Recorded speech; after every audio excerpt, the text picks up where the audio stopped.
It's Maggie Webber, and as mentioned, I'm from Tasmania, the little island off the bottom of Australia. So I'm from down under Maggie.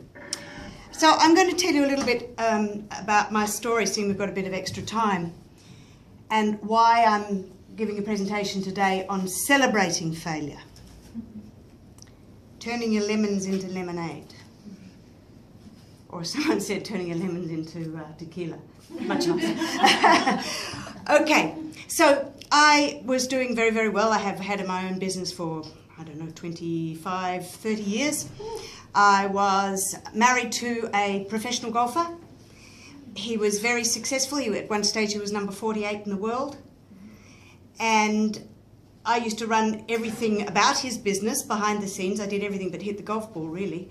And did all his offshore tax stuff and this and that and the other. But I'd come into his shadow. You know, I'd really lost a lot of myself in being involved with that whole lifestyle. It was very sort of superficial. And, you know, it was great to go and have dinner on Greg Norman's yacht and have someone else fly me on their private jet and this, that and the other. But I've got to tell you, it was skin deep. And I did. I had this big black hole in the centre of my chest that I was finding hard to fill. And then I got involved with a gentleman called Dr. Deepak Chopra. Yeah. And I became, well, when I say got involved, I better rephrase that, and I became his first meditation practitioner in the Pacific Rim. And the hole in my chest was filled. Because really, I believe if you don't go within, you go without. So I was doing very well. I became a single. Once I started with him, I gave a presentation. Well, I did my exams in America, and I got back to Australia, and I had to speak on stage with him in front of 2,500 people. So talk about get dropped in the deep end. And so that was on the Wednesday. My husband got very sick on the Thursday, Friday, because he could feel something was happening, and I asked for the divorce on the Saturday. It was that quick. And I knew it wasn't going to be easy.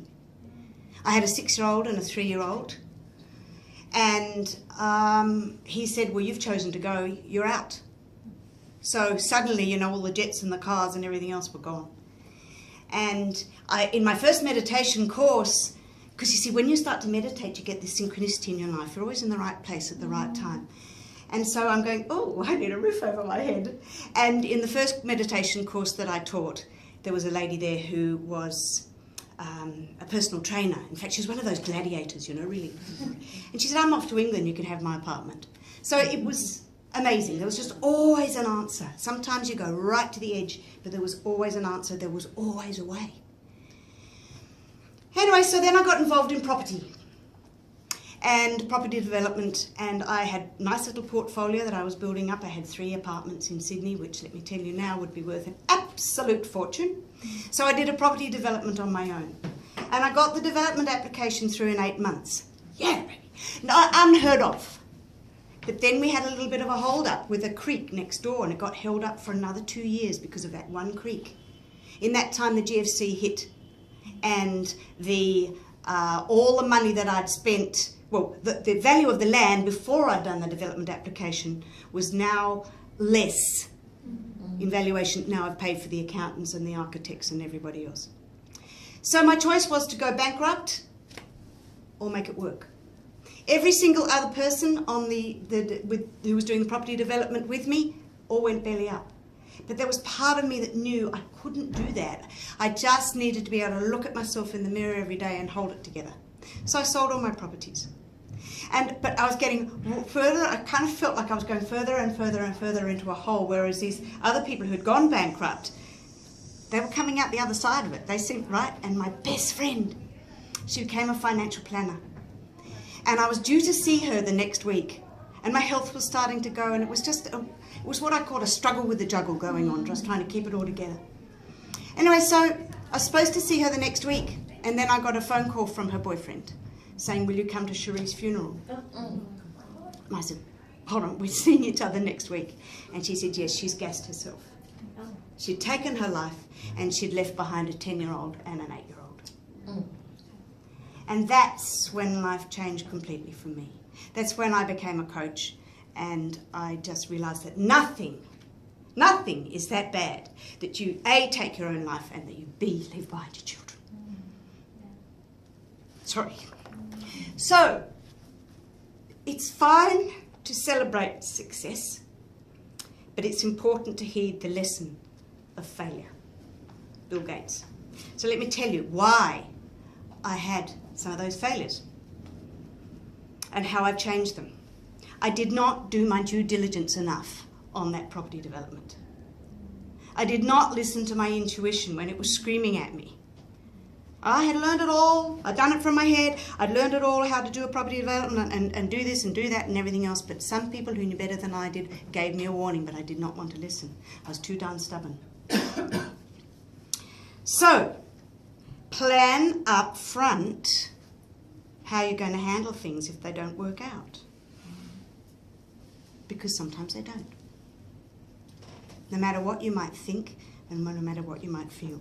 In fact, the biggest disasters are when people assume that there is no chance of failure.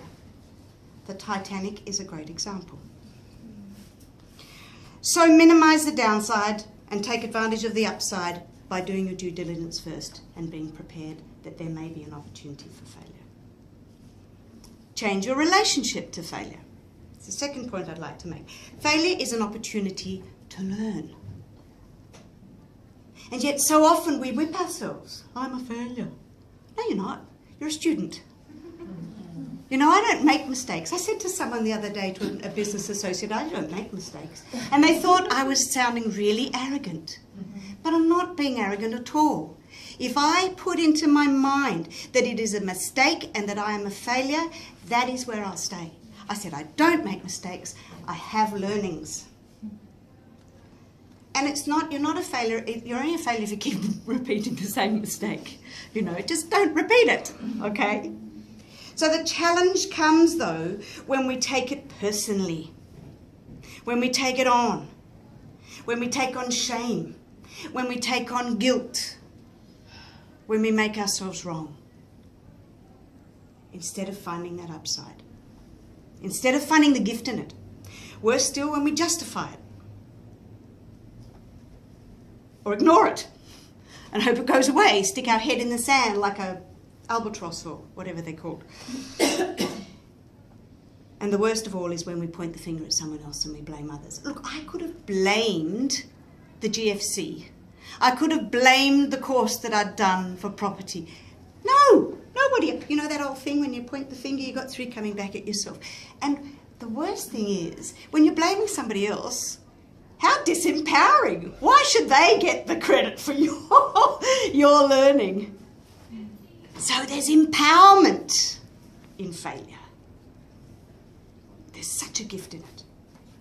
And the other key is we want progress, not perfection. One of the most exhausting things that you could ever do and be is a perfectionist. Nothing can be perfect. So, as I say, I don't make mistakes. Now take advantage of your critics. People talk about constructive criticism. As far as I'm concerned, criticism is criticism. But constructive feedback is really interesting. Take feedback when it's given. It's the cheapest marketing research you'll ever get. You don't have to pay a cent for it. Okay?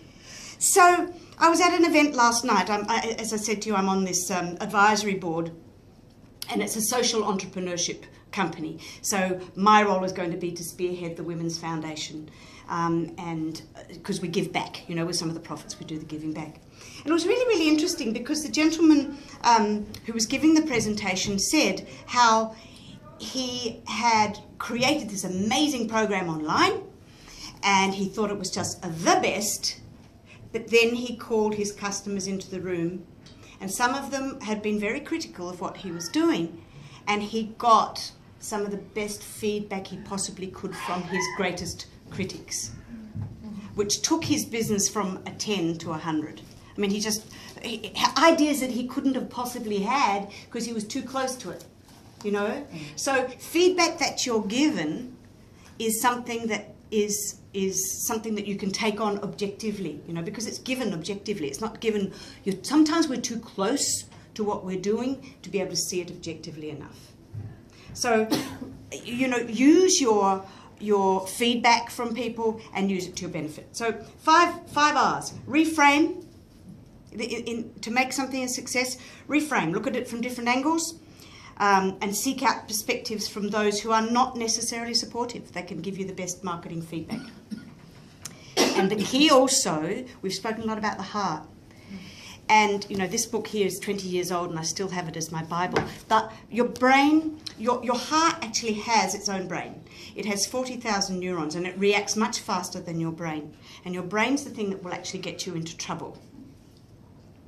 The thing we really need is a joint venture between our heart and our head. I can't go into it all now, but this is some of the stuff that I work. So, but if we react emotionally, what we do is we kick in something in our brain called the amygdala, which is much faster than rational thought. And the way the amygdala reacts can often be based on past pain, fight and flight we go into, and then we close down. Now, how much longer have I got? I'll tell you an interesting story that happened last night. 4 minutes, okay. So I go for this workshop in Mayfair. Well, no, where were we? I don't know. Somewhere, Bank. I had a meeting in Mayfair, then we went to Bank, got a train, used my city planner to book my way home. Got on the wrong train, didn't I? Went on the above ground train instead of the tube. Clapham Junction? What? Hold on. Where's my place? I ended up in a place called Hinchley Wood. Last train. I'm thinking to myself, what do I do now? Do I sleep in the station? So I got up and I walked and I started walking, wrong direction first, and then I saw a sign that London was back that way. So it's 12:30 at night, girls, on the A3. So I turned around and I started walking. Now, if I'd got into a panic, if I'd gone into victim mode, if I'd gone into any of that, I would not have been able to think clearly. But because I went to my heart and I said, please give me an answer. And on my phone from Australia, I had the Uber app. I pushed the Uber app. As I booked a car, the battery on my phone went. But the Uber arrived 7 minutes later and the dearest man took me home. Now, that's what I'm saying. If I'd got emotional about it, I would not have come up with that solution. Why would I think that an app that works in Australia would work here, you know? But you've got to have that clarity of thinking. And emotion, getting emotional about things, will cut down that clarity. So revise, be open-minded to new ideas to move forward, because, and particularly if it comes from someone else, that might be the gem.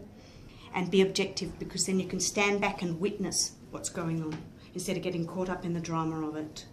You know, we need to be able to witness things. As Michael Gerber says, we need to work on our businesses, not in it. Because when we're in it, we just can't see the wood for the trees. So, and then focus on a new plan. It's vital to let go of your old feelings. It's vital to let go of the self-judgment and the shame and the guilt. And particularly to stay with second-guessing and a pity party. So I'll leave you, and the last 2 points are rinse and repeat. So, okay. Failure is a step towards your ultimate success. This is a quote from Little Buddha. Failure is a step towards your ultimate success. It's another lesson. It's another challenge. It's another chance.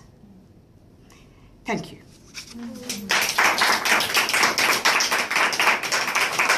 By the way, I have an ebook called The Working Woman's Guide to a Guilt-Free Career. It's the one that gets us into trouble. So if you'd like one, please get my card. Thank you very much. Round of applause.